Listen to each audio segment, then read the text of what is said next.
السلام عليكم ورحمة الله وبركاته. هل كسور بيال وحنا كم مقدار لبع عرورة ولا بع عرورة يرير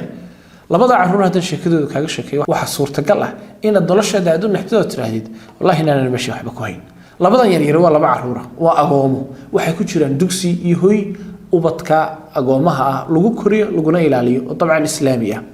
لبضع عرورة هي عرورة تكلم مركي عياريان مالمها فسح لجو شر خميس تيجي معها يوم عياران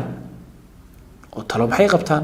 waxay qabtaan ana ku waramay waxay qabtaan way tagaan dabadna xataa waxay ku dadaalaan hadii la fasixi way inay baxsadaan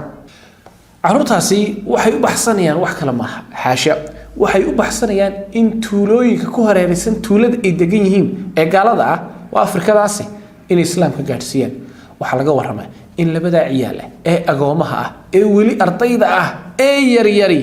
inay tuulo dhan ay shahaado u qabteen kaligood idina aan igu iman sheekada iyada waxaynu ka baranaynaa in waxa lagu kala tagay ee lagu kala weyn yahay qofina uu yahay qof yar oo caruura qofina uu yahay qof weyn oo weyn oo mudakar ah ma hadaada waa lambarun waxa lagu kala tagay ee la isku dhaafay waa hanka sare iyo himilada fog. Assalaamu calaykum.